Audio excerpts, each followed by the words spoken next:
Hello everyone, Ogre27Kane here today with a review of Tormented Souls for Nintendo Switch. This game was developed by Dual Effect and Abstract Digital Works.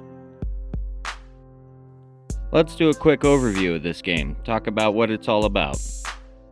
This is a survival horror game, very similar to Resident Evil 1, 2, and 3. If you're familiar with those titles, then this game should sit right at home with you. Although having a very beautiful modern art style, it's very reminiscent of those picturesque games. Instead of having pre-rendered backgrounds though, they have fully 3D realized environments very much akin to the Resident Evil remake on the GameCube. If you're familiar with that game, then everything about this will feel very, very familiar to you. First up, I want to talk about the story. The story in this game is unique but familiar. Yes, the whole game takes place in a mansion, but this time, instead of trying to figure out some sort of virus or disease, you're just trying to figure out what happened to your family. You start out as a young girl named Caroline who gets a letter in the mail, but something is not right, something is unsettling, and she has to go investigate. It leads her to this mansion, this Wildeburger Hospital. Upon arriving, nothing looks out of place or unordinary other than the fact that it looks very old. The hospital/mansion is big and vast. As you look out upon it, you kind of realize this is not going to be just a quick, short adventure. There's a lot to this place and a lot to investigate. You need to figure out what's going on and why this place is affecting you. After further inspection, you come across this hallway. Looking out into the darkness, boom! You got hit. Now all of a sudden, you can't remember anything. Let the game begin. As with any game in this genre, there has to be a catalyst to push you into the adventure. This one has you waking up in a bathtub, trying to figure out what just happened to you. A big, nasty green bathtub with a ventilator in it. Yuck. After you mysteriously find some clothes, you start to get to explore yourself. Coming across this mirror, something's not quite right, and you can feel it. Realizing that someone probably performed some sort of surgery on you while you were out, you kind of get curious to know what's underneath that cloth. Ew, gross! Eyeball socket. Who would do such a horrible thing, and why?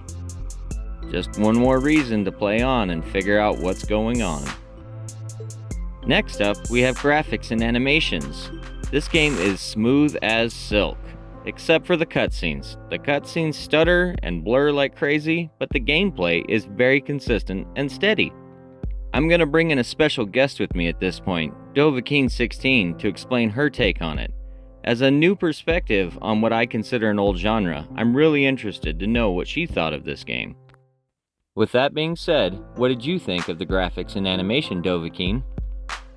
The graphics looked really good for me, but at the end of the game, in the mausoleum, when you walk in, the graphics wouldn't fully load in, and it was just kind of like there, and it would take a second for it to fully load in.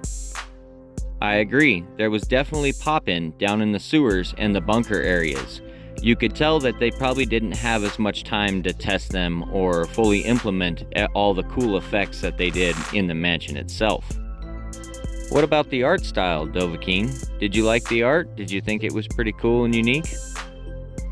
The art style also looked pretty nice. It did give off that creepy mansion vibe that you get. It didn't really look fake. It looked really good. It was extremely realistic.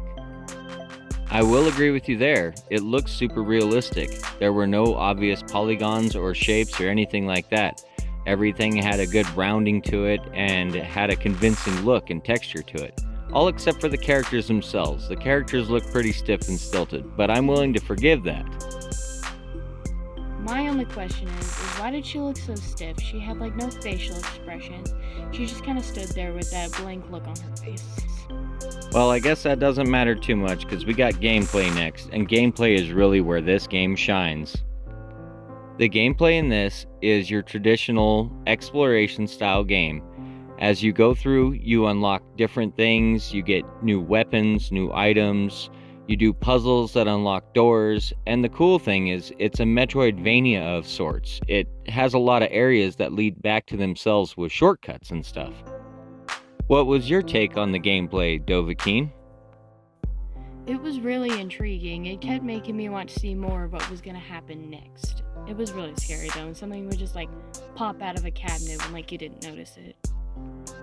I agree. There was more than a couple of times where me and you both jumped and screamed, and I threw the controller across the room. Ha! The game also forces you to conserve a lot of things. Doesn't give you very much ammo, and all of your weapons are single shot or up to a 3-shot burst on one. Another thing I'll say about the gameplay is how it's very slow. The game is paced. It's really designed to keep you interested in looking in every room, every nook and cranny, every corner. There's a puzzle to be had just about around every corner. Alright, well now we have the controls up. The controls are actually really good in this game. You do have the option to use the tank controls of the traditional Resident Evil style games, but I chose the joystick. The joystick makes this game a lot more enjoyable, a lot funner. I didn't have any issues with going in a direction I didn't want to go, and I never really had any issues with the game not accepting inputs or commands, very much like I did back on the PS1 with Resident Evil. Is there anything you want to say about the controls, Dovahkiin? There's really nothing I want to bring up about the controls, but what was funny is every time something popped out, you freaked out and then you pressed the little joystick and then it bring up the map instead of running. Very true. I probably did that 20 or 30 times in this game. Finally, let's talk about some combat here. The combat in this game is very slow and meticulous. All of your guns are single shot and every round counts. You really have to think about what you're going to do and who you're going to hit. It's pretty enjoyable, but it can be frustrating too. You have both melee and ranged weapons. The first melee weapon, the crowbar, is pretty much useless, and I only used it on a couple of the weaker enemies. The later melee weapon is pretty cool. I'm not going to really spoil that one because you'll need to see it for yourself. The ranged weapons start out with a nail gun, which takes forever to kill anything and everything. If you do a special little quest, you can unlock a triple burst nailer, which will become your best friend early on in this game.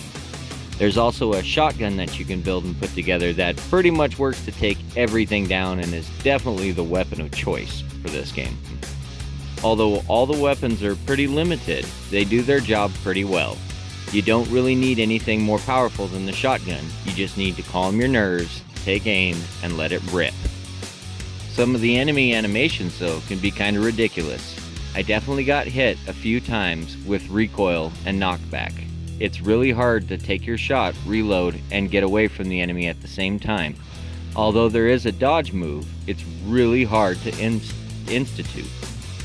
The other thing I do want to say is that although the enemies look cool, there's not really too many different enemy types. You will see a lot of repetition from them. But the nice part is, it's the placement of the enemies that really make the difference. Last up, let's hit a conclusion on this. How do we feel about this game? Should you buy it? Should you spend your time on it? Absolutely. Whether or not you choose to play this on PC or Nintendo Switch, Xbox One, PS5, Xbox Series, it doesn't matter. I'm sure this game runs well on all of them because I'm playing it on the Switch and I had a fantastic time. There should be no reason you can't enjoy it on any console of your choice. Did you have any final thoughts on this, Dovahkiin 16? The game was great. It was very fun for me to watch and play it. But what is cool is that there is a crazy plot twist at the end that you need to see once you play it. I agree. When the plot twist happened, both of us stared at each other and just shook our heads. It was one of those moments in video games that you cherish and love and can't wait to find in any game you play. Alright, well I think I want to finish up with one last segment. What makes this game special? What makes this game special to me is it really brings back all kinds of nostalgia for the Resident Evil series. When I was just a teenager, that game blew my mind. It scared the hell out of me, and it made me fall in love with the concept of survival horror. But I think what's more important is that I got to experience this game with my daughter, and we both had fun together, and that's the best part. After turning this game on, I was immediately hooked. I didn't know what to expect, but I was intrigued. After seeing my daughter Dovahkiin 16 sit down next to me and just get hooked with me, I knew I had to finish this game. This game is one of a kind. It brings back a lot, and I love that. Well, I have to say thank you for watching. I upload every single Monday. This video is an absolute blast to make. I also have to give a very special thank you to Dovahkiin 16. You made this game special for me. Well, thank you. I enjoyed watching it too. It was a lot of fun. If you enjoy these kind of reviews and you're into all kinds of Nintendo Switch stuff, you're always welcome on my channel, at Ogre27Kane. Have a great day, and enjoy your Tormented Souls.